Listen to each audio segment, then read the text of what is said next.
सावधूतं परिजनाश्रयितं कृष्णचैतन्यं श्रीराधा कृष्णपादानुशासना ललिता श्री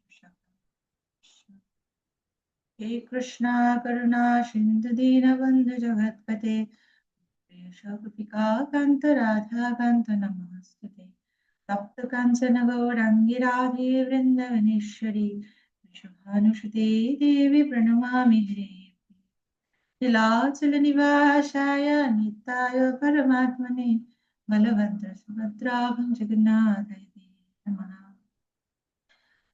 नमो महावदन्नाय कृष्णप्रेमप्रदायते कृष्णाय कृष्णचैतन्यनाम्नि गौरतिशे नित्यानन्द नमस्तेभ्यं प्रेमानन्दप्रदायिने कलोकल्मषनाशाय जह्नवागतये नमः नमः ॐ विष्णुपादाय कृष्णपृष्ठाय भूतले श्रीमते भक्तिवेदान्तस्वामिनिति नामिने नमस्ते सरस्वतीदेवे गौरवाणि प्रचारिणे निर्विशेषशून्यवादी पाश्चात्यदेशतारिणे वाञ्छाकल्पतरुभ्यश्च कृपासिन्धुभ्येव च पतितानां पावनेभ्यो वैष्णवेभ्यो नमः जय श्री कृष्ण चैतन्य प्रभु नित्यानंद श्री अद्वैत गदाधर शिवशादि गौर भक्तवृंद हरे कृष्णा कृष्णा कृष्णा हरे हरे हरे राम राम राम हरे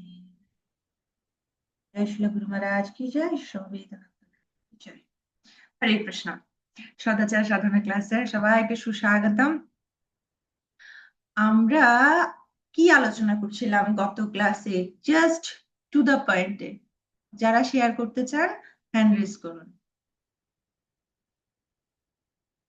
জাস্ট একটা দুটা করে পয়েন্ট কি আলোচনা হয়েছিল গত ক্লাসে ইয়েস প্রিয়া মাতাজি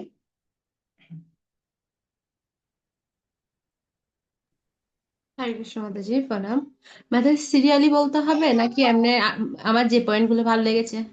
ইয়েস মাতাজি যে কোনো হ্যাঁ, মাতাজি আপনি আলোচনা করেছেন যে আমাদেরকে উম, হিংসা থেকে আমাদেরকে মুক্ত হতে হবে। ব্রহ্মানন্দের পত্রের ওখানে বলছেন হিংসা থেকে মুক্ত হওয়ার উপায় হচ্ছে এরকম। তারপর হচ্ছে আমাদেরকে নিজেদেরকে হাইলাইট হাইলাইট করা যাবে না।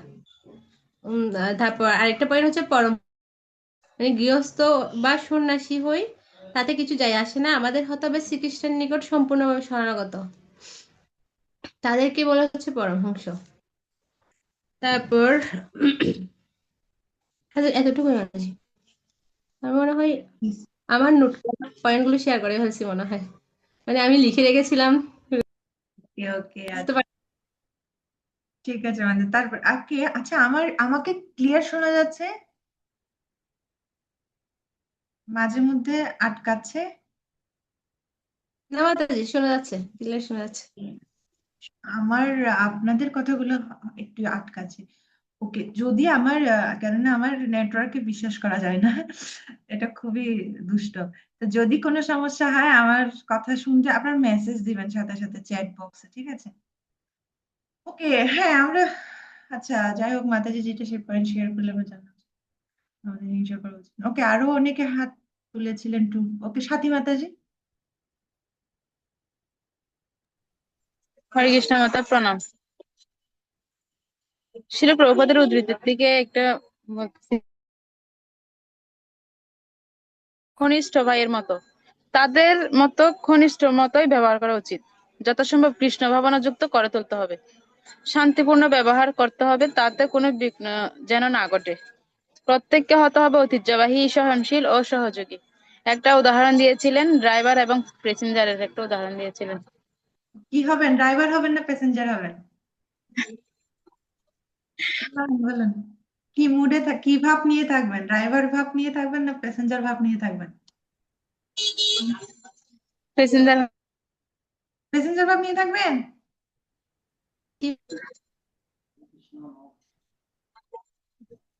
কি কি ভাব নিয়ে থাকবেন বলুন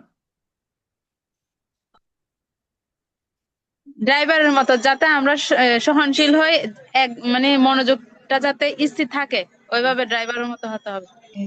ড্রাইভারে আপনি থাকতে হবে, আমার দায়িত্ব, আমি হ্যাঁ, নষ্ট করে ফেলছি সময়, আমি কি করছি এটা আমার কারণে হচ্ছে, দায়িত্বটা নিজে গ্রহণ করতে হবে। প্যাসেঞ্জার ওরা না, ওরা করছে, আমাকে এরকম হচ্ছে বলে করছে, আমার কোনো দোষ নেই, না না আমি দায়ী। ঠিক আছে, আমি চেঞ্জ করতে পারি। হ্যাঁ, থ্যাংক ইউ মাতাজি। আর হচ্ছে যে আমাদের ঐতিহ্যবাহী হতে হবে, মানে কি, আমাদের পূর্বতন আচার্য বৃন্দ কিভাবে আচরণ করেছে সেটা আমাদেরকে রক্ষা করতে হবে, আমাদের ওভাবে আচরণ করতে হবে। ঠিক আছে। আচ্ছা। আহ হ্যাঁ। আহ, বর্ণা বর্ণমালা।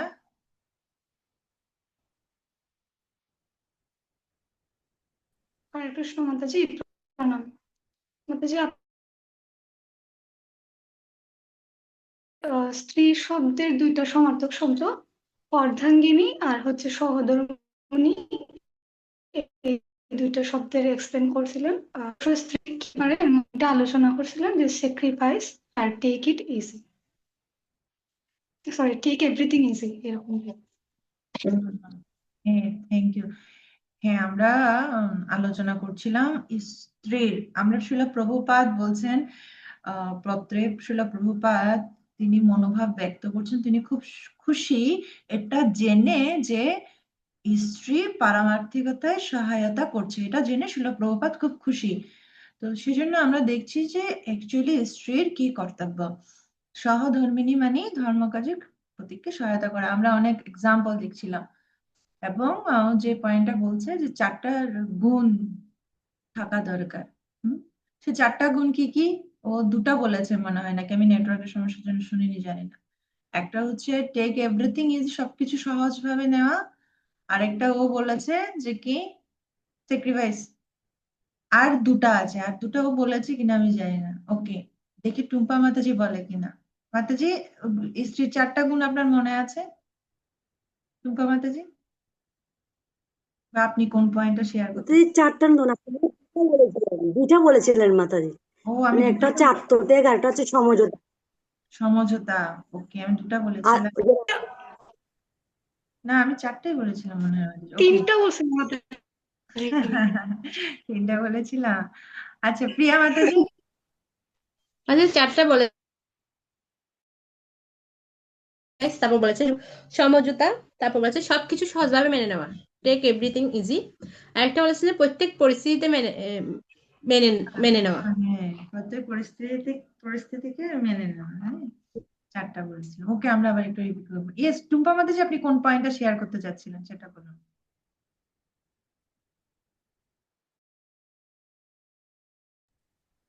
না, আমার কাছে যেটা মানে মনে আছে সেটা হচ্ছে যে ওই থেরাপিস্ট বলছিল গুরু মহারাজকে যে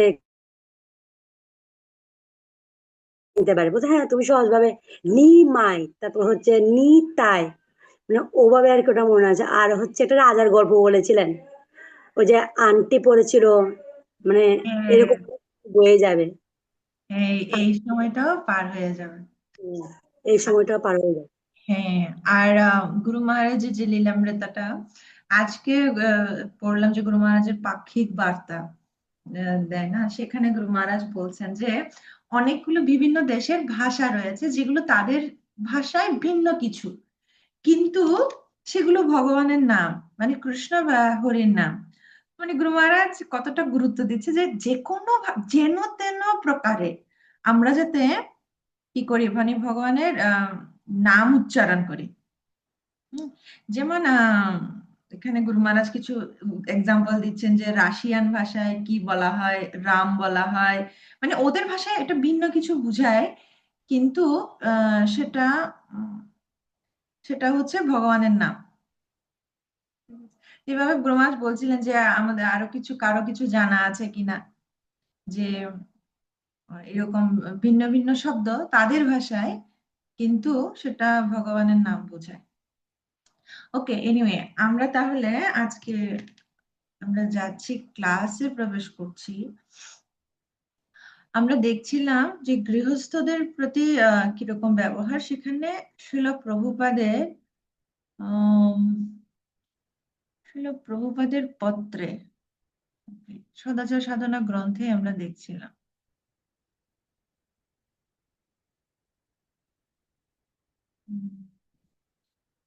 ওকে, সেখানে প্রভুপাদ কি বলছেন বৃন্দাবন চন্দ্রকে পত্রে, সেখানে প্রভুপাদ বলছেন তোমার স্ত্রীও তোমাকে সহায়তা করছে জেনে আমি খুব খুশি। তার মানে প্রভুপাদ চান যে স্ত্রীরা ভগবত ভক্তিতে সহায়ক হোক। ঠিক আছে, এখান থেকে আমাদের শিক্ষা কি? আমাদের শিক্ষা হচ্ছে আমি সহায়তা করব, আমি কিভাবে আচরণ করলে সেটা প্রভাতকে খুশি করতে পারবো।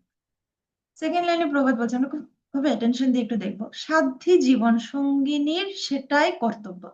তার মানে আমরা যদি সাধ্বী জীবন সঙ্গিনী হয় তাহলে আমাদেরকে কি করতে হবে? আমাদেরকে সহায়তা করতে হবে, পতিকে তার কৃষ্ণ ভাবনামৃত অনুশীলনে সহায়তা করতে হবে। স্ত্রী যদি ভক্তিপথের সহায়িকা হন তিনি শ্রেষ্ঠ বন্ধু ও দার্শনিক। শ্রেষ্ঠ বন্ধু, সবচাইতে শ্রেষ্ঠ বন্ধু এবং দার্শনিক বলছে, মানে ফিলোসোফার। কত বড় বড় পদ দিয়ে দিচ্ছে প্রভুপাদ। কিসের মাধ্যমে? জাস্ট সহায়িকা। সহায়িকা, হ্যাঁ, এখানে আপনারা এই হাইলাইট আপনাদের কাছে থাকলে আপনারা হাইলাইট করতে পারেন। জাস্ট কি ভক্তিপথের সহায়িকা, তাই আমাদের সহায়ক হওয়া উচিত। হ্যাঁ, আমি কিভাবে আচরণ করলে আমার পতি তিনি কৃষ্ণ ভক্তিতে উৎসাহ পাবেন। ঠিক আছে, এমন চিন্তা করা উচিত যেমন আমাদের সবসময় চিন্তা করা উচিত যে ও প্রভু অফিসে যাচ্ছে, আমরা গৃহে থাকছি, তাহলে গৃহের পরিবেশটা কেমন করলে তিনি অফিস থেকে এসে তিনি পারমার্থিক একটা উপলব্ধি উনি পাবেন, উনার পারমার্থিক অনুশীলনে উৎসাহ পাবেন। এমন যাতে না হয় আমরা গৃহের পরিবেশটা এমন করে রাখছি যে উনি বাইরে থেকে এসে, যেহেতু বাইরে হচ্ছে রজগুণ, বাইরে তিনি যাদের সঙ্গ করছেন সেখানে খুব রজগুণ তমগুণের ব্যক্তিদের সঙ্গ করছেন, সেরকম একটা পরিবেশ থেকে গৃহে যখন আসবে তখন গৃহের পরিবেশটা কি থাকা উচিত? অত্যন্ত আধ্যাত্মিক পরিবেশ সৃষ্টি করে রাখা উচিত, যাতে তিনি স্বস্তি বোধ করেন এবং কৃষ্ণ ভাবনামৃত অনুশীলনে উৎসাহ বোধ করেন। তো এটা কে করবে? এটা রেসপন্সিবিলিটিটা কার? এটা হচ্ছে স্ত্রীর। ঠিক আছে, গৃহের পরিবেশ সমান করা, যে ভক্তিবিনোদ ঠাকুরও ভজনে বলছেন না, যেদিনে গৃহেতে ভজনে দেখি গৃহেতে গোলক ভাই, গৃহটাই গোলক।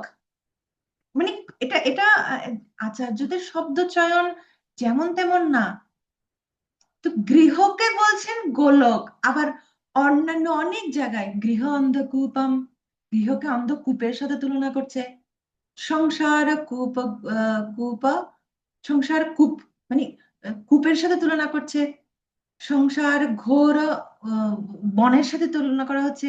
দাবানল, সংসার দাবানল, দাবানলের সঙ্গে তুলনা করছে। কিন্তু ভক্তিবিনোদ ঠাকুর বলছেন কি গৃহেতে গোলক, গৃহটা গোলক। কিভাবে?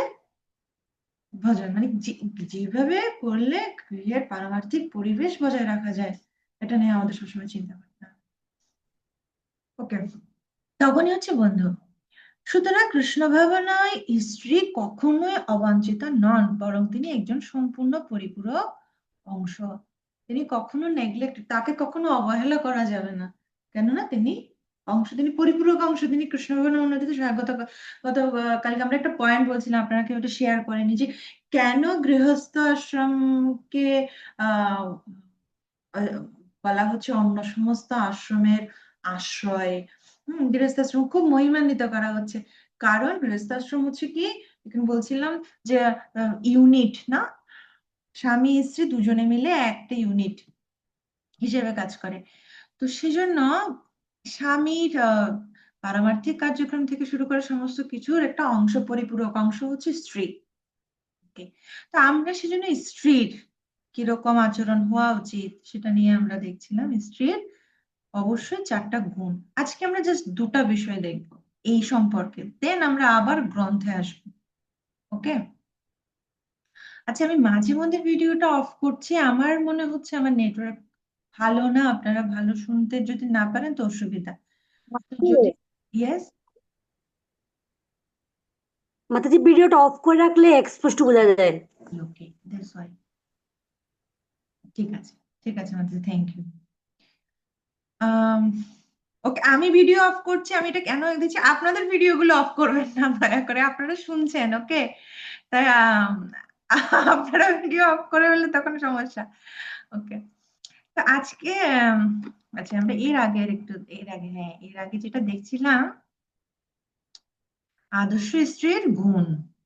আমরা কিন্তু 4টা গুণ, আপনারা একটু ভালোভাবে খেয়াল করবেন। আমরা 4টা গুণ বলছি। প্রথমটা হচ্ছে কি, স্যাক্রিফাইস, আত্মত্যাগ। স্ত্রীদের আত্মত্যাগের মেন্টালিটি থাকতে হবে। দেবাহুতি মাতার জীবনে দেখছিলাম আমরা, সীতা মাতার জীবনে দেখছিলাম।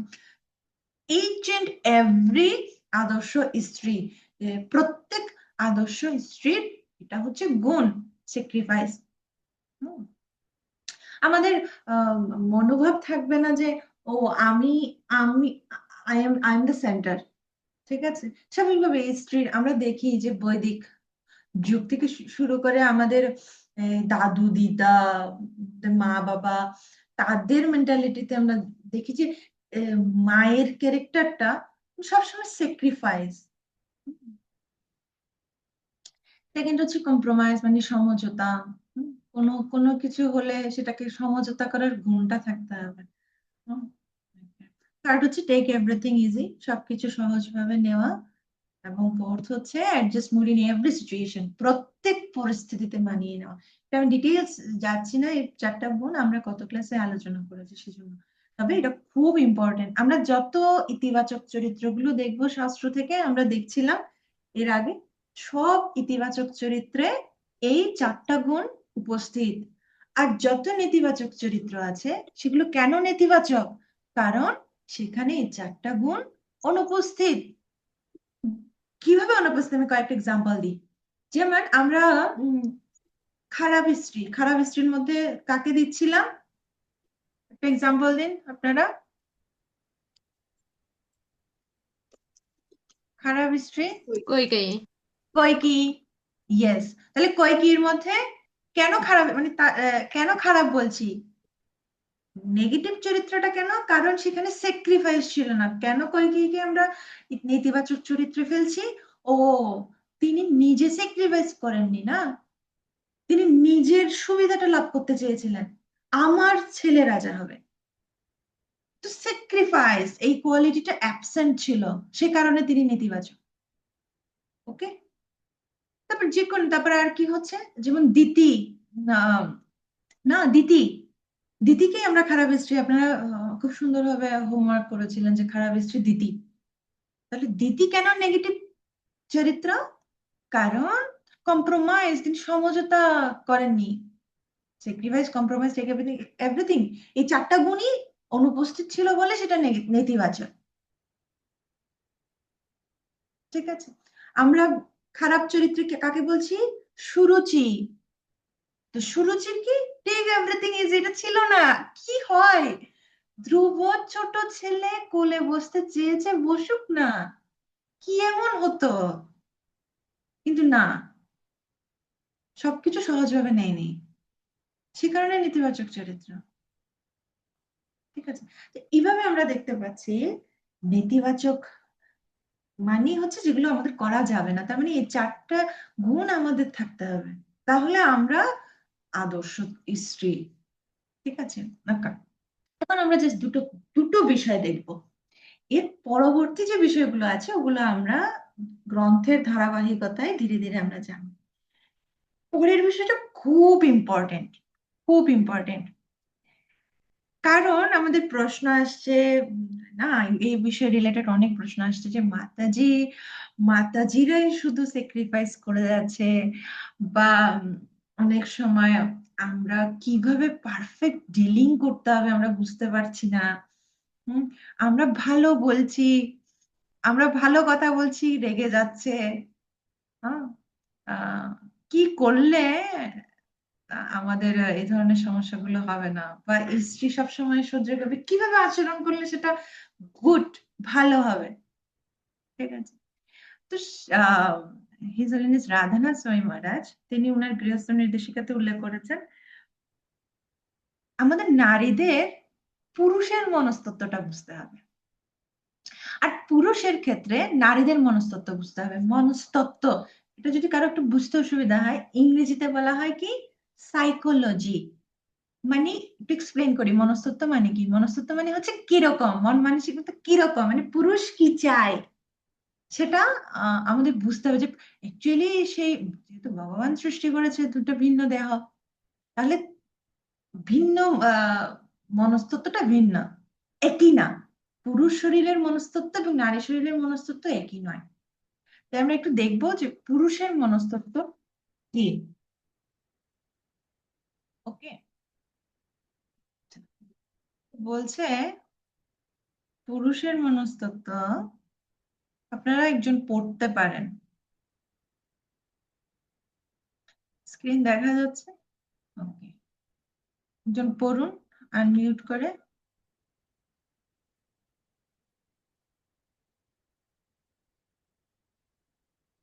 কে পড়তে চান?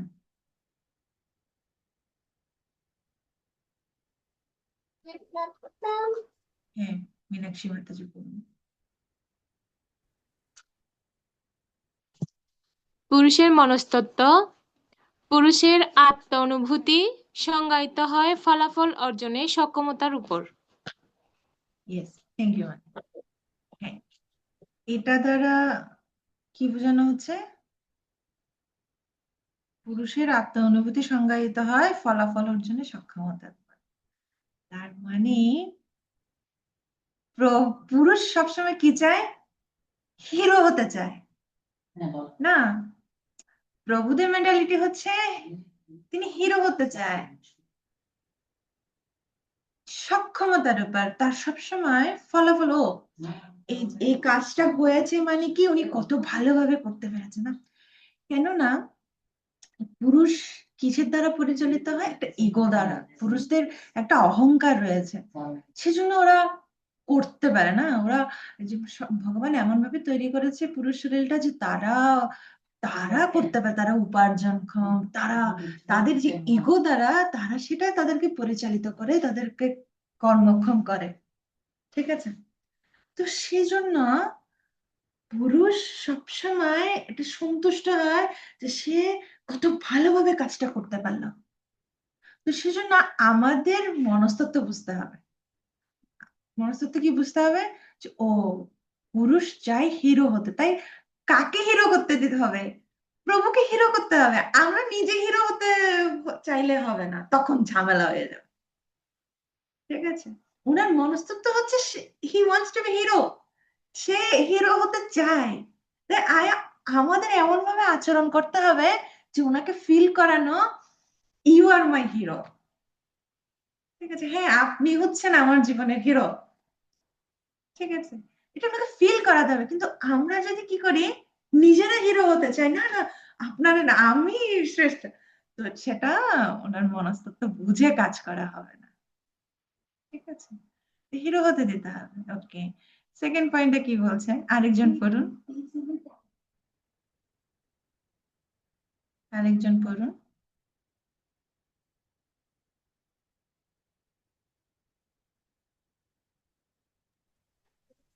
হরে কৃষ্ণ মাতা পড়বো। হ্যাঁ, জয় মাতাজি পড়ুন। পুরুষকে যেচে উপদেশ দেয়া মানে এরূপ মনে করা যে সে পুরুষ কি করণীয় জানে না বা সে নিজে সেটা করতে পারে না। সচরাচর বলতে গেলে মহিলা যখন যেচে উপদেশ দেন বা সাহায্যের চেষ্টা করেন পুরুষকে, তখন তার মহিলার ধারণায় মহিলাপূর্ণ ও ভালোবাসায় সূক্ষ্ম হিসেবে প্রতিবাদ হতে পারেন।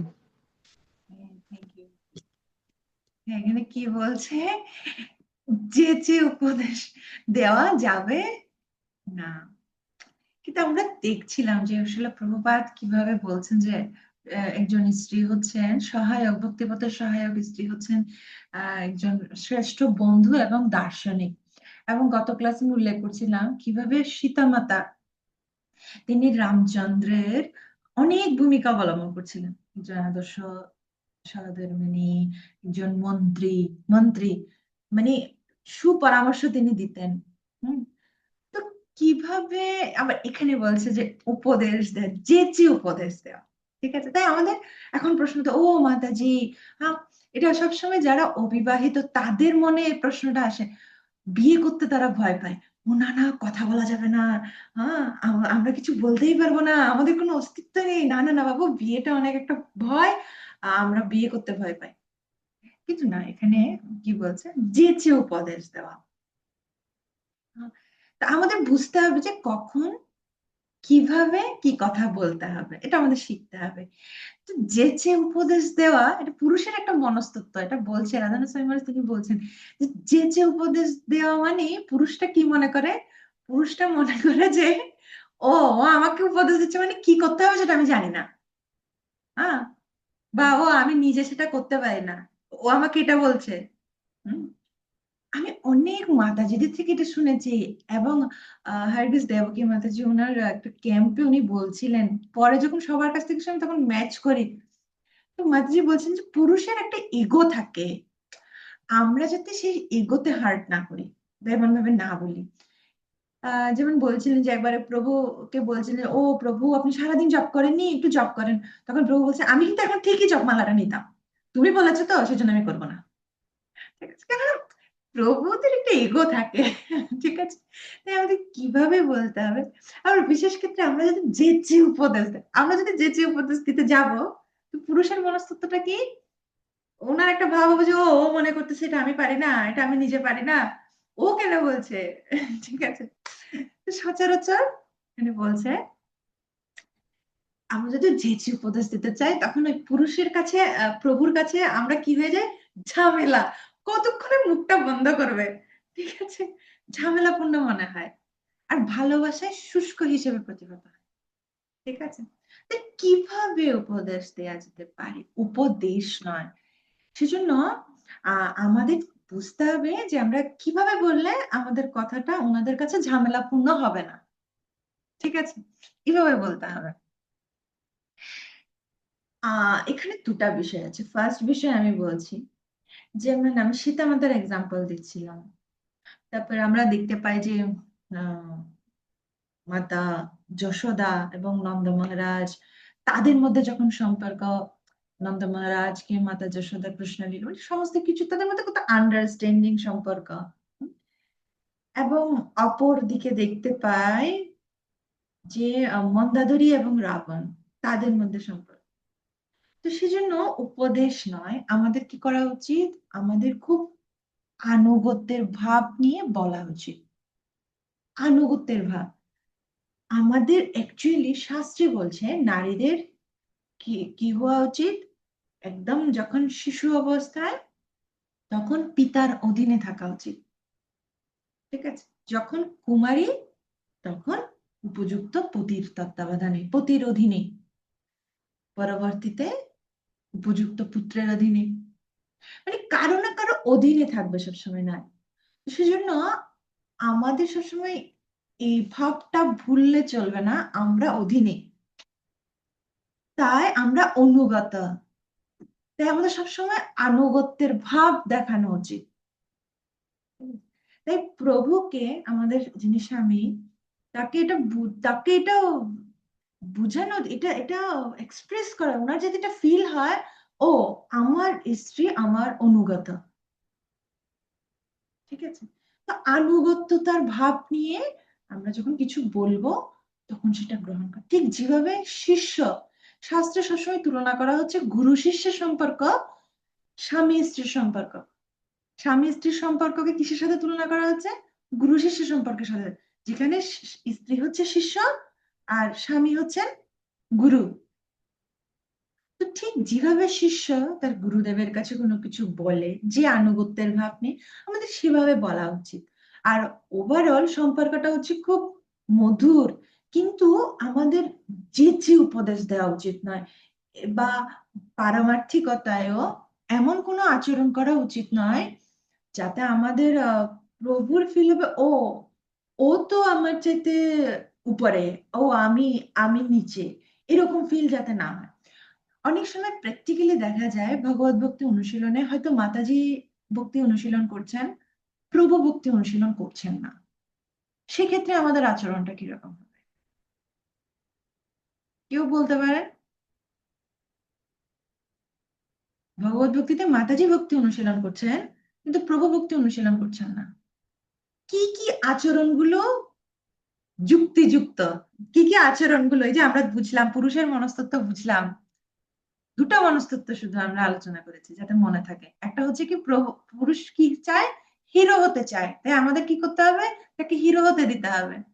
সেকেন্ড বিষয় হচ্ছে যে উপদেশ দেওয়া মানে ঝামেলাপূর্ণ, আমাদের কথা সবসময় যে কোনো কিছু বলতে হবে আনুগত্যতার ভাব নিয়ে। এখন একটা কেস স্টাডি। কেস স্টাডি কি?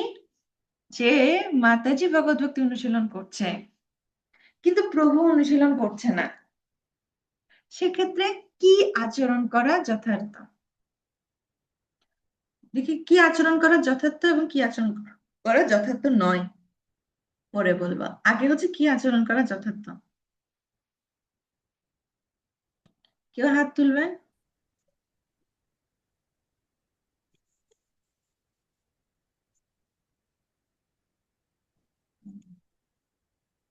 কি আচরণ করা যথার্থ?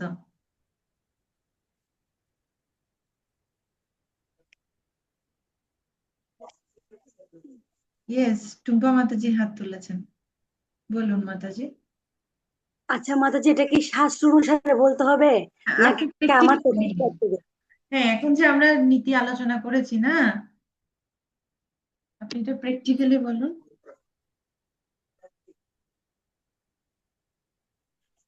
এটা হচ্ছে মানে আমার সময় যেটা ছিল, যখন মানে আমি কোনো মানে বই পড়তাম ধর্মীয় এসে, তখন আমি ওকে বলতাম, দেখো দেখো এই গুণটা তোমার সাথে মিলে গেছে।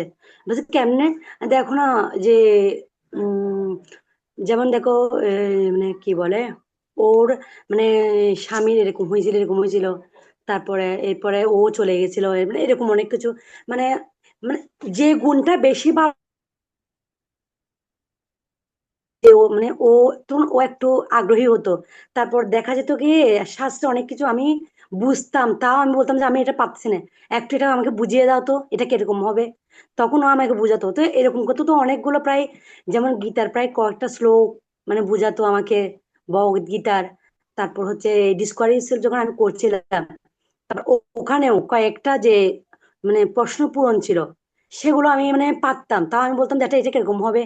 তারপর বলতেছে হ্যাঁ, ওই যে আচ্ছা, তার মানে হচ্ছে এক কথায় হচ্ছে দশরথের যে তিনটা উদ্দেশ্য ছিল, কৈকি।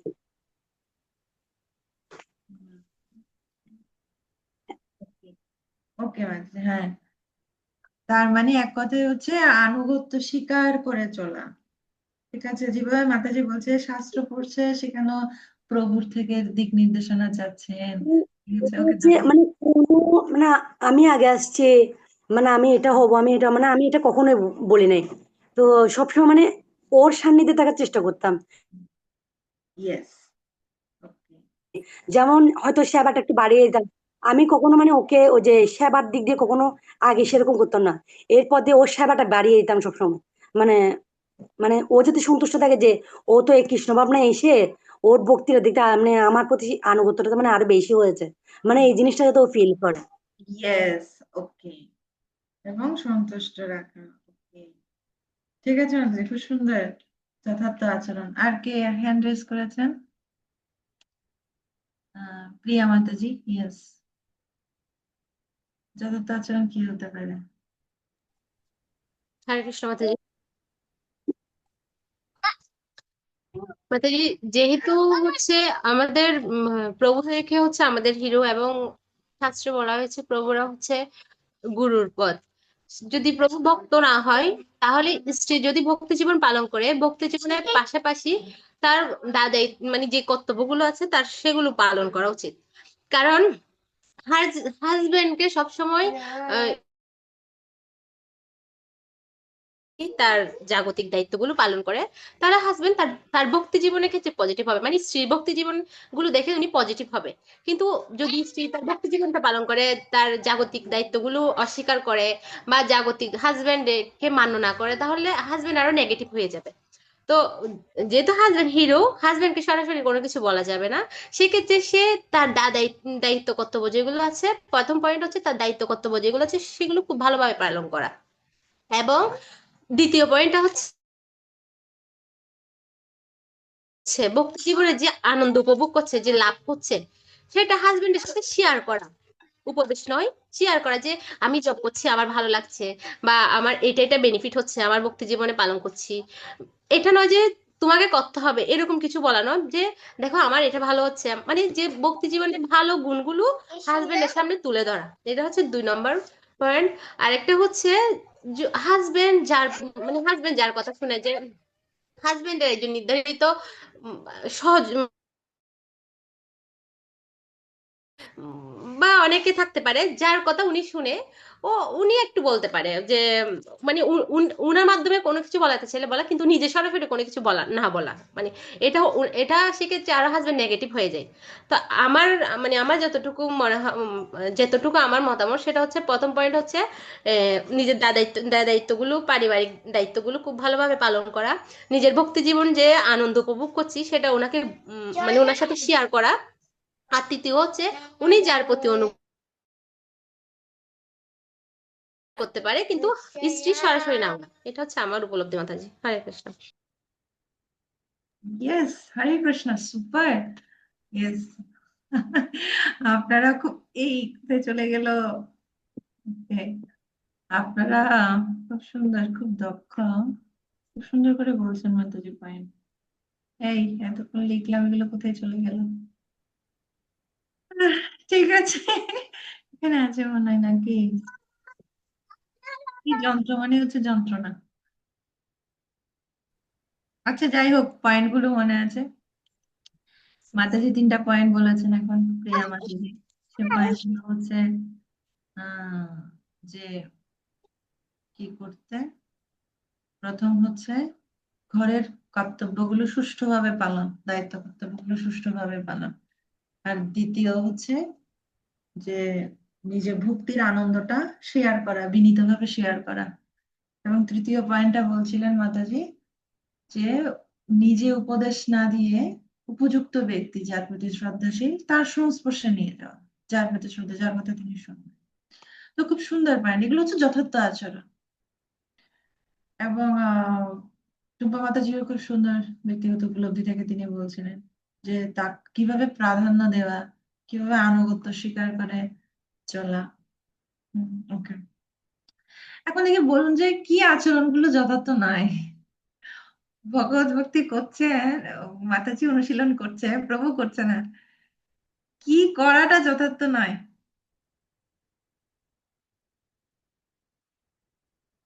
অনেকে ভিডিও অফ, কেন ভিডিও অফ মাতাজি? তারা আছেন তো না? ওকে, কে বলতে চান যে কি করা উচিত নয়? একজন দুজন বলতে পারেন। অন্তরা মাতাজি বলতে চান, আনমিউট করুন। মাদা, আমি নেটওয়ার্ক প্রবলেমের জন্য বুঝি নাই, ক্ষমা করবেন। আমি আজকে একটু ক্লাসে শুনতেছি না, তাও ফাও ফাও বসে আছে যে। আপনার নেটওয়ার্ক ও আমার নেটওয়ার্ক সেম, সমস্যা থাকবে, সব জায়গায় কি সমস্যা হবে। এখন শুনতে পাচ্ছেন? এখন একটু শুনতে পাচ্ছি। আপনি তাহলে কি বলেছেন? বলছি যে স্ত্রী ভক্ত কিন্তু স্বামী ভক্ত না, তাহলে স্ত্রীর কি আচরণ করলে যথার্থ না, কি করা যাবে না স্ত্রীকে, বলুন তো? স্ত্রীর ক্ষেত্রে কি করা যাবে না? হ্যাঁ, স্বামী ভক্ত না কিন্তু স্ত্রী ভক্ত, ভক্তি অনুশীলন করছে, কি করা যাবে আমি না? হচ্ছে আমি আমি আমার যেটা উপলব্ধি সবচেয়ে বেশি হচ্ছে কার্যকর করে প্রার্থনা করলে। যেমন যদি প্রভু ভক্ত হয় তাহলে মাতাজির জন্য প্রার্থনা করা উচিত, আর যদি মাতাজি ভক্ত হয় তাহলে প্রভুর জন্য। আর হচ্ছে এমন কোনো আচরণ করা উচিত নয় যেটার জন্য ওনার শ্রদ্ধার যেতটুকু আছে অতটুকু নষ্ট হয়ে যায়। হরে কৃষ্ণ মাতা। Yes, এই ঠিক আছে, খুব সুন্দর। টুম্পা মাতাজি কিছু বলতে যাচ্ছেন মনে হয়।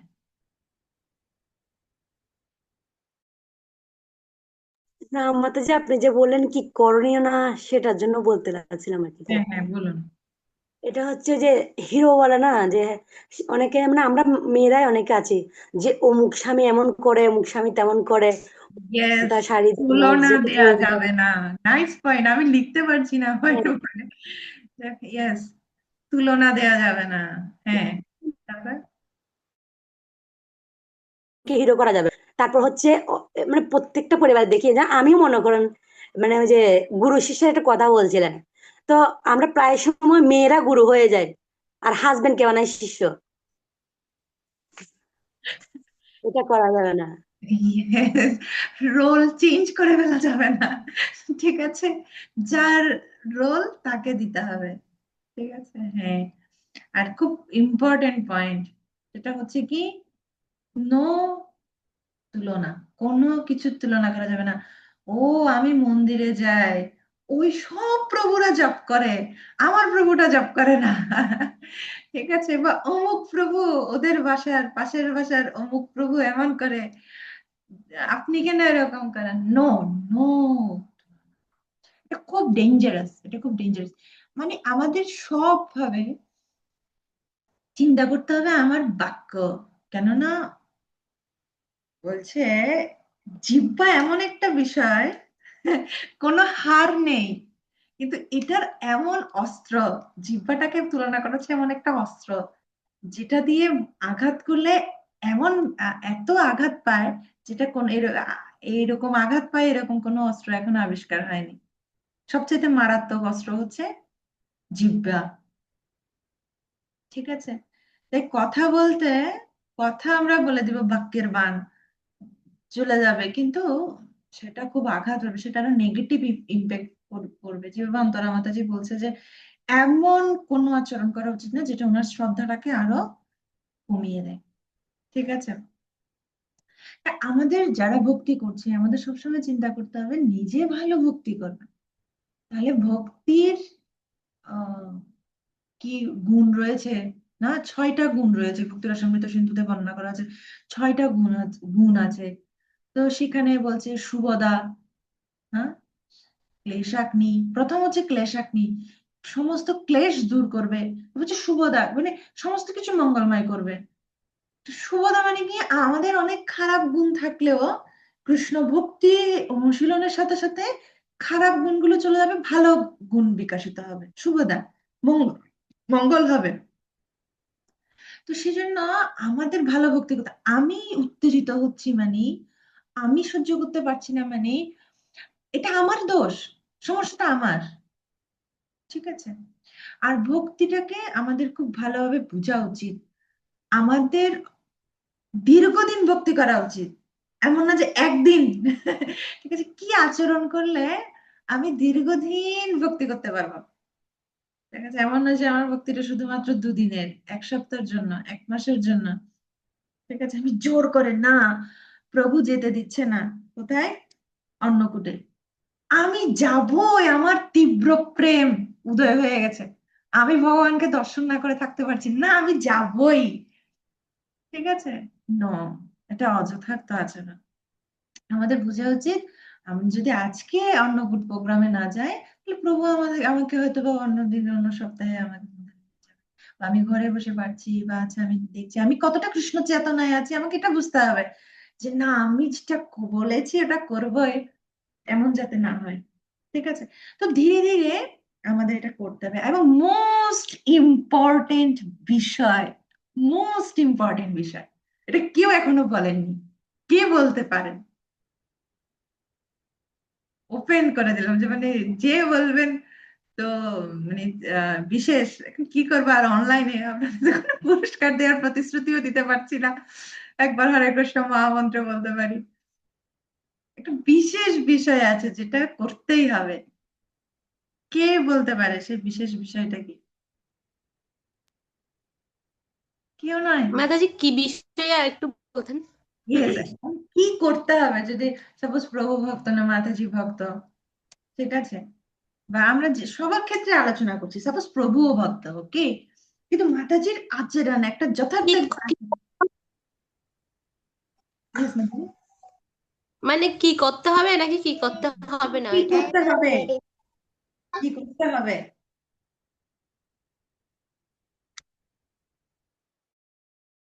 বিনীত বিনীত হতে হবে। Yes, বিনীত হওয়া, এটা অলরেডি আমরা আলোচনা করছি, বিনীত হওয়া, কিন্তু আরেকটু প্র্যাকটিক্যালি কি করতে হবে?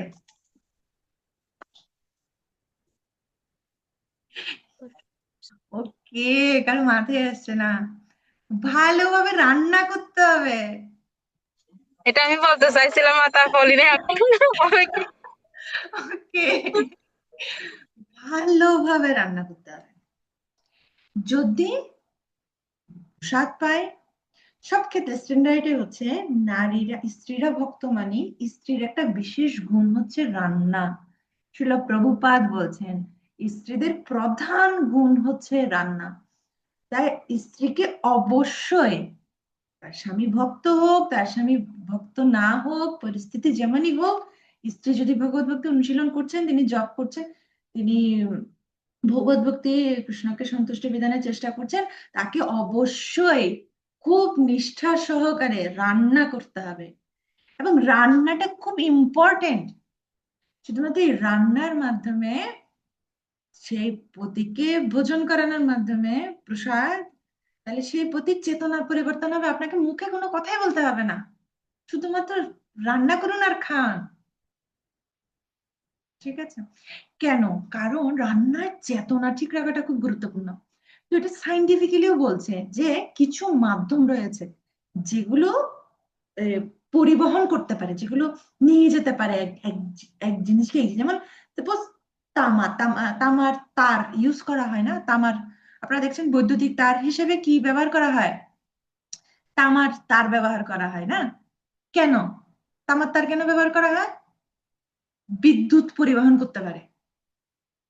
ঠিক আছে, যেমন দেখুন এই যে সবার ঘরের মধ্যে যে লাইট জ্বলছে, অন্তরা মাতাজির বাসায় লাইট জ্বলছে, সবার বাসায় এখন রাত হয়ে গেছে, সবার বাসায় লাইট জ্বলছে। লাইটটা কিভাবে জ্বলছে? একটা বিদ্যুৎ প্রবাহিত হচ্ছে ওটার মধ্যে, তারের মধ্যে দিয়ে বিদ্যুৎ প্রবাহিত হয়ে বাল্বে আসছে বলে লাইটটা জ্বলছে। তো তার মানে তামার তারটা কেন ব্যবহার করা হচ্ছে? তামার তার পরিবহন করতে পারে, কি পরিবহন করতে পারে? বিদ্যুৎ পরিবহন করতে পারে। তো ঠিক তেমনি যজ্ঞে কি ব্যবহার করা হয়? অগ্নি, আগুন। কেন? আগুনও পরিবহন করতে পারে, কি পরিবহন করতে পারে? চেতনা।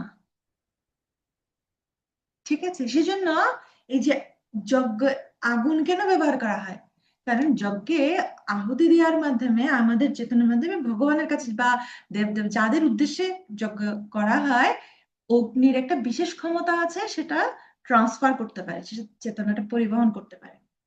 তো সেজন্য আমরা যখন রান্না করি, আমাদের চেতনা এর অগ্নির মাধ্যমে খাদ্যদ্রব্যে সেটা সঞ্চারিত হয়। সেজন্য ভক্তরা, ভক্ত ছাড়া, চারটা নিয়ম বিধিনিষেধ পালন করছে, ষোলমালা জপ করছে, এরকম ছাড়া অন্য কারো হাতে খায় না। কেন খায় না? এটা আমাদের অনেকটা ভুল হয়ে যাও, ছোঁয়া খায় না, এই খায় না, সে না। অ্যাকচুয়ালি থিমটা কি? ওর চেতনা শুদ্ধ নয় না। যে চারটা নিয়ম পালন করছে না, যে আমিষ আহার করে তার চেতনা উগ্র, সে রজোগুণী, তার চেতনা রান্নায় প্রবেশ করবে। তাহলে তার রন্ধনকৃত আহার আমি গ্রহণ করবো, তো আমার চেতনা কলুষিত হবে। সেজন্য খুব সেন্সিটিভ আহার গ্রহণ। আহার শুদ্ধ, সত্য শুদ্ধ, সত্য শুদ্ধ, ধ্রুব স্মৃতি। আমরা প্র্যাকটিক্যালি দেখতে পাবো, খুব প্র্যাকটিক্যাল। আপনি দেখবেন, আপনি কেউ যদি খুব ক্রোধিত হয়ে রান্না করছে, সে রান্না খাওয়ার পর এর এর প্রভাবটা আমরা লক্ষ্য করি, আমাদের সাধনায় প্রভাব পড়বে, আমাদের স্বাস্থ্যে প্রভাব পড়বে। ঠিক আছে? তো সেজন্য চেতনা খুব মারাত্মক। সেজন্য যখন আমরা রান্না করছি, আমাদের তো এই পাওয়ারটা আছে না, কিচেন মিনিস্টার তো আমরা। ঠিক আছে? তো এবার রান্না করুন সুন্দর করে, একদম ভগবানের প্রতি দিব্য প্রেম নিয়ে রান্না করুন, যাতে সেই বলছে, অমরেন্দ্র প্রভু লেকচার আমি শুনছিলাম, কেউ যদি সঠিক কৃষ্ণ ভাবনায় রান্না করে, সে প্রত্যেকটা গ্রাসে কৃষ্ণ স্ফূর্তি হবে। যারা খাবে, যারা সেই প্রসাদটা আস্বাদন করবে, প্রতি গ্রাসে তাদের কৃষ্ণ স্ফুরণ হবে। তাই রান্নাটা খুব ইম্পর্টেন্ট, খুব ইম্পর্টেন্ট। সেজন্য এখানে আমরা সবাই আমরা রান্না করছি, আমরা ম্যাক্সিমাম সবাই আমরা প্রসাদ পাচ্ছি। তো সেজন্য রান্নাটা খুব ইম্পর্টেন্ট। আমরা খুব রাইট মুড নিয়ে রান্না করা উচিত। খুব সুন্দর ভাব নিয়ে হরে কৃষ্ণ মহামন্ত্র জপ করতে করতে। চাইলে আপনারা শিল প্রভুপাদের মন্ত্র বক্স চালু করে দিতে পারেন রান্নার সময়। রান্নার সময় খালি রাখবেন না ব্রেনটা, শুনতে শুনতে হরে কৃষ্ণ মহামন্ত্র শুনতে শুনতে জপ করতে করতে রান্না করতে হবে। তাহলে আমাদের রান্না ভগবান গ্রহণ করবেন এবং সেই প্রসাদ ঘরের ফ্যামিলি মেম্বার সবাই গ্রহণ করে তাদের আত্মা সন্তুষ্ট, তারা আত্মা হিসেবে তারা সন্তুষ্ট হবে, দেহ পরিপুষ্ট হবে, মন ভালো থাকবে। আর অন্যথায় যে চেতনা নিয়ে রান্না করবেন না, সেই চেতনাটা তাদের শরীরে প্রবেশ করবে।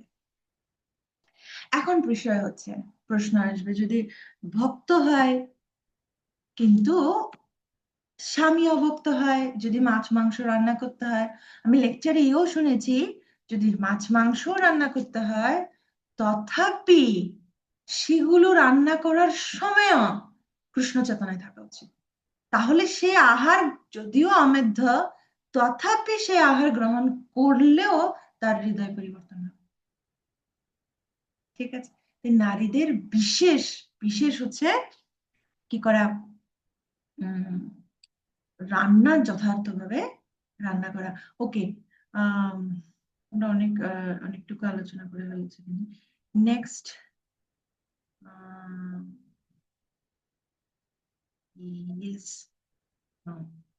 জাস্ট এই বিষয়টা আমরা একটু আলোচনা করবো যে পত্নী গৃহস্থ আশ্রমকে নিরাপদ করেন। ঠিক আছে, কেননা গৃহস্থ আশ্রম খুব নিরাপদ। পত্নী কি করেন, এখানে প্রথম লাইনটা বলছে, স্ত্রী স্বামীকে উপদেশ দিতে পারেন যখন তিনি ভুল পথে গমন করেন। আমরা বলছিলাম যে রাবণ এবং মন্দাদরি, তো যখন মন্দাদরি রাবণকে উপদেশ দিচ্ছিলেন, রাবণ শুনছিলেন না।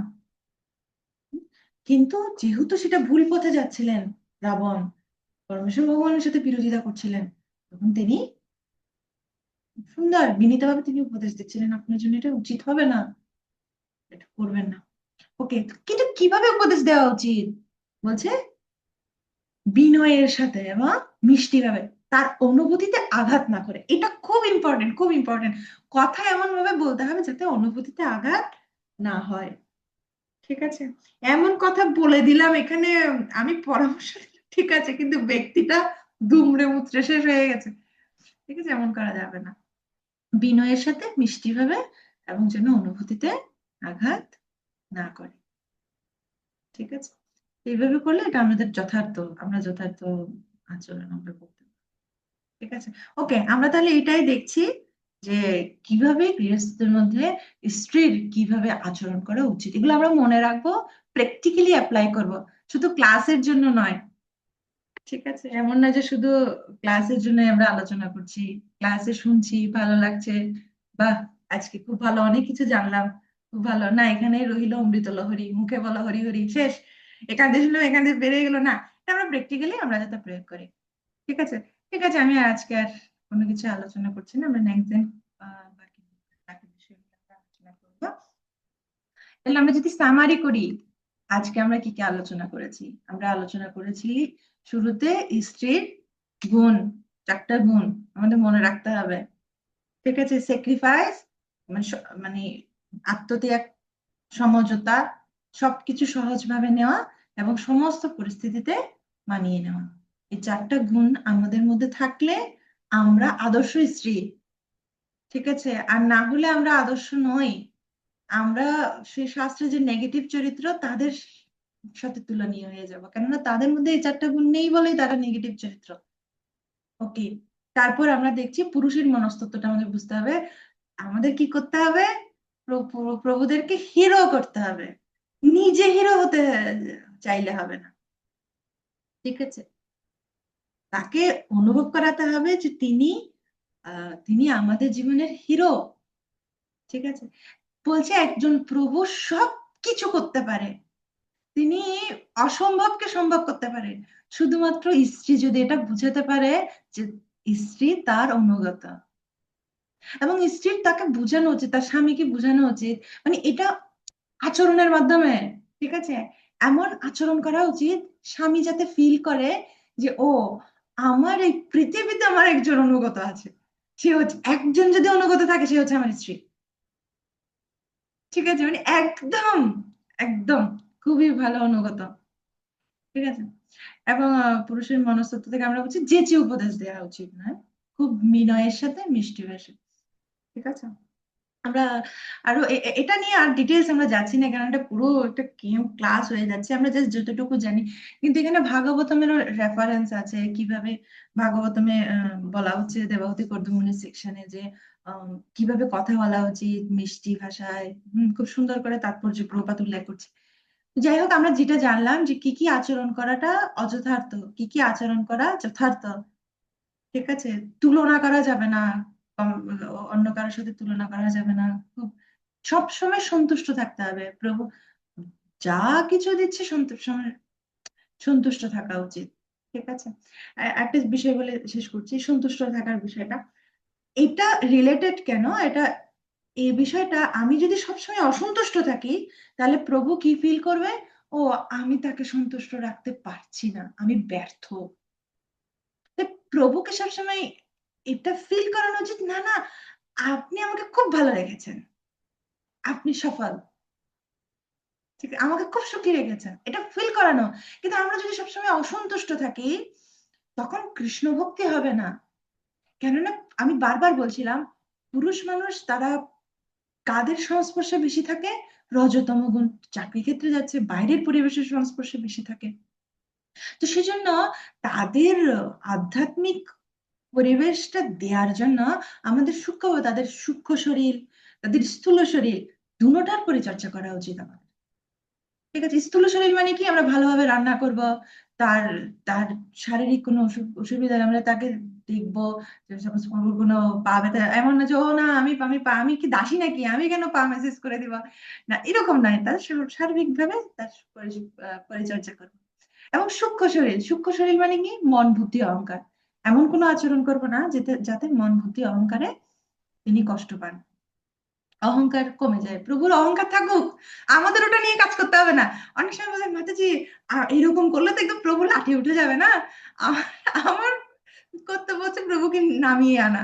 না না, ওনার অহংকার বাড়ছে কিনা সেটা ওনার ঊর্ধ্বতন দেখবে, আমি অধীনস্থ, আমার কাজ হচ্ছে ওনার অনুগত থাকা।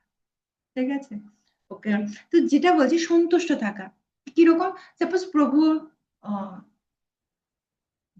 কি হচ্ছে 10,000 টাকার বাসায় রাখছে, এক্স্যাক্টলি এরকম একটা এক্সাম্পল দিচ্ছিলেন, আমি ক্লাসে শুনছিলাম, তাই এটা আমি শেয়ার করছি। সবসময় সন্তুষ্ট থাকা মানে কি, ওইটা না বোঝে না, ও সবাই থাকছে 20,000 টাকার বাসায়, বাসাটা কত ছোট, এটাতে এরকম হয় না, আমি ভক্তি করতে পারছি না, আমার দম বন্ধ হয়ে আসছে। তখন ওনার হৃদয়ে কি ফিল হবে? ও আমি আমি ওকে ঠিক মতো রাখতে পারছি না, আমি ঠিকভাবে ওকে ভরণ পোষণ করতে পারছি না।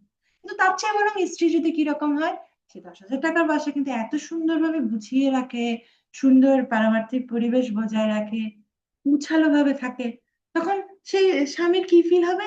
ও না, ও সুখে আছে, ও খুশি আছে। তাই এই ফিলটা সবসময় দেওয়া, যে না আমরা আর যা কিছু প্রদান করছেন সেটাতে সন্তুষ্ট থাকা উচিত। ঠিক আছে। আর ভালোভাবে রান্না করা উচিত। আমাদের আজকের ক্লাসের এতটুকুই সামারি, আমরা ব্যক্তিগত জীবনে এগুলো প্রয়োগ করব। হরে কৃষ্ণ, জগৎগুরু শিল প্রভুপাদ কি জয়। আমি ব্যক্তিগতভাবে এখানে বিষয়টা বলে রাখি, আমি প্রতিনিয়ত এগুলো বলার উদ্দেশ্য হচ্ছে আমি প্রতিনিয়ত এগুলো রিমার্ক করি, আমি নিজের জীবনে প্রয়োগের চেষ্টা করছি। কিন্তু আমি সর্বাপেক্ষা যে একদম 100% পিওর সবকিছু আমি করছি তাও নয়। তাই আপনারা আমার জন্য প্রার্থনা করবেন, যাতে আমি যা বলছি সেটা যাতে আমি অ্যাকচুয়ালি ব্যক্তিগত জীবনে প্রয়োগ করতে পারি। আমি প্রচেষ্টা চালিয়ে যাচ্ছি। তাই আপনাদেরকেও রিকোয়েস্ট করছি আপনারা প্রচেষ্টা চালিয়ে যান, তাহলে প্রত্যেকটা গৃহ অত্যন্ত সুন্দর হবে, যেভাবে শিল প্রভুপাদ চাচ্ছেন। হরে কৃষ্ণ। কারো কোনো প্রশ্ন আছে? হরে কৃষ্ণ। কোনো প্রশ্ন থাকলে আপনারা হ্যান্ড রেজ করবে, কোনো কমেন্টস কিছু শেয়ার করতে চান?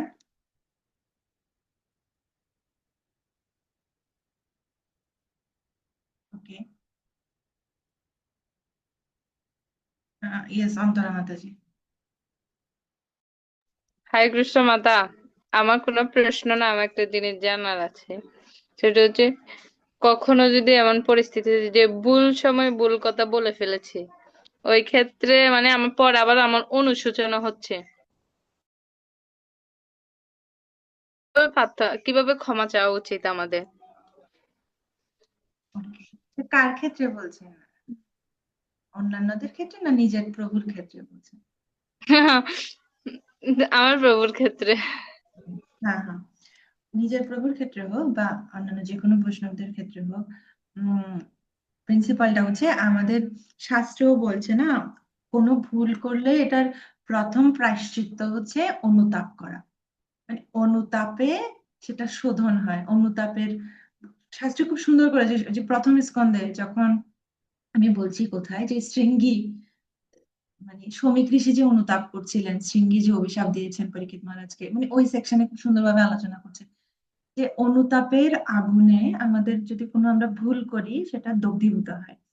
তো সেজন্য প্রথম বিষয়টা হচ্ছে বুঝা, আমি ভুল করেছি, এটা এটা বুঝা, ঠিক আছে, এবং অনুতাপ করা, এবং বিনীতভাবে যার কাছে করেছি তাকে আহ, ক্ষমা চাওয়া, অ্যাপ্রোচ মানে তার কাছে যাওয়া।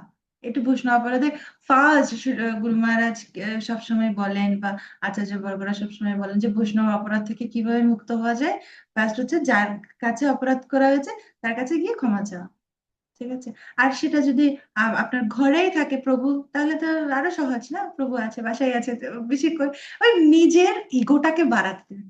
অনেক সময় হয় কি আমাদের সম্পর্কগুলোতে ইগো ইগো বলে এটাকে, যে অহংকার, এটা এতটা বেড়ে যায়, ছোট বিষয়, বড় কোনো বিষয় না, কিন্তু ইগোর কারণে আমরা সমুদ্রটা করতে পারি না। মানে ও ওর ইগো নিয়ে থাকে, ও ওর ইগো নিয়ে থাকে, ঠিক আছে। তো দিন শেষে কি হয়, আমরা তর্কে জিতে যাই কিন্তু সম্পর্কটাতে হেরে যায়, সম্পর্কটা খারাপ হয়ে যায়। কিন্তু হয়তো আমরা জিতে গেছি, হ্যাঁ আমি একদম তর্ক করে একদম উপরে উঠে গেছি, কিন্তু সম্পর্কটা তো হারিয়ে ফেললাম না।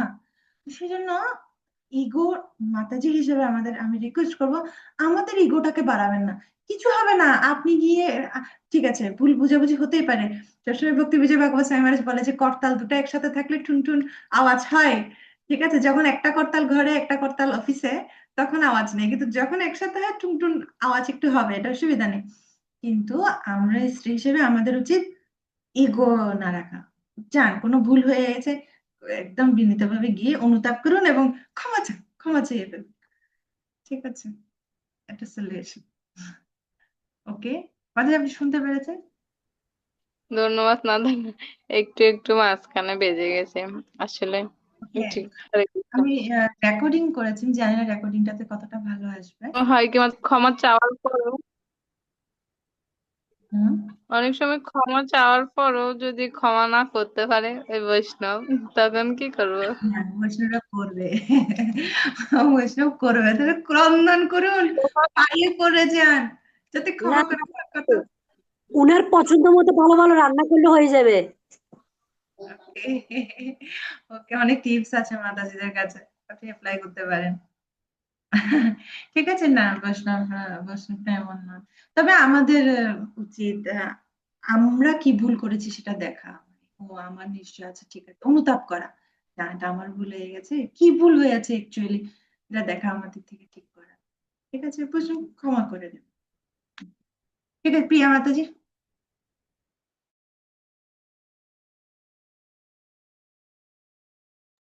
ইয়েস প্রিয়া মাতাজি। হরে কৃষ্ণ মাতাজি, প্রণাম। আমার প্রশ্নের আমি উত্তর অবশ্যই কিছু পেয়েছি, আপনি অন্তরা মাতাজি সেটা হচ্ছে আমাদের যে হাজবেন্ড ওয়াইফের সম্পর্ক, আর হচ্ছে আমরা বলি হাজবেন্ড ওয়াইফের সম্পর্ক আর গুরু শিষ্যের সম্পর্ক, মানে কিছু কিছু ক্ষেত্রে এগুলো মানে ব্যালেন্স করা দরকার।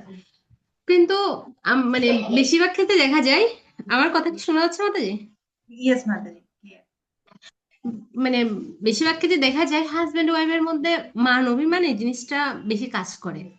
কিন্তু মান অভিমানের ক্ষেত্রে কিন্তু স্ত্রীও ছাড় দিতে চায় না, যে ও অভিমান করছে বা ও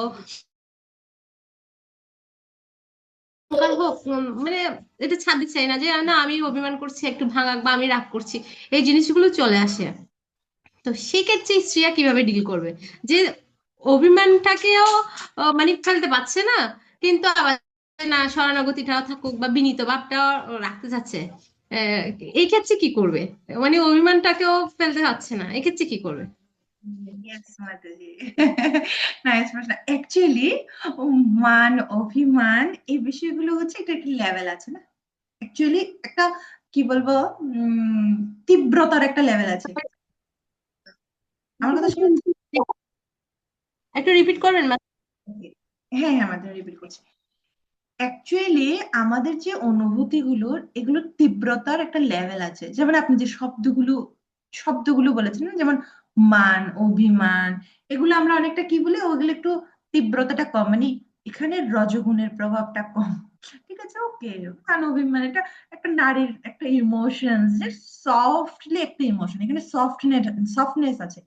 কিন্তু যখন সেটা গ্রোথ হয়ে যায়, যখন তীব্রতাটা বেড়ে যায়, সেটা হচ্ছে খারাপ।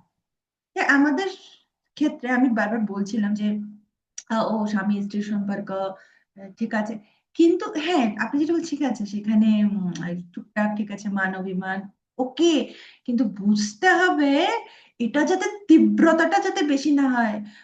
মান অভিমান ঠিক আছে, সেটা যাতে ক্রোধ না হয়, সেটার রজগুণের প্রভাবটা সম্পর্কের ক্ষেত্রে আমাদের রজগুণের তমগুণের প্রভাবটা যাতে না বাড়ে, সপ্তগুণের লেভেল থাকতেই সমাধান করা উচিত। ঠিক আছে, সত্যগুণের লেভেলে সেটা সমাধান করা উচিত। তাই ম্যাক্সিমাম সময় হয় কি, আমরা মান অভিমান থেকে সেটা চলে যায় ক্রোধ, সেগুলো রজতম গুণের ক্ষেত্রে চলে যায়। ঠিক আছে, মানে এই তীব্রতাটা বেড়ে যায়। হ্যাঁ, তো ওই তীব্রতার লেভেলে নিয়ে যাতে ওটুক লেভেল পর্যন্ত যাতে না যায়, যাতে সফট সত্যগুণে থেকে আমাদের সেটাকে সলভ আউট করতে হবে। ঠিক আছে আমাদের। ওকে, ওকে, আর কারো কোনো প্রশ্ন? ওকে, ঠিক আছে, আমরা এখানে রাখছি তাহলে। আহ, হরে কৃষ্ণ, জগৎগুরু শ্রীল প্রভুপাদ কি জয়, সমবেত ভক্তবৃন্দ কি জয়।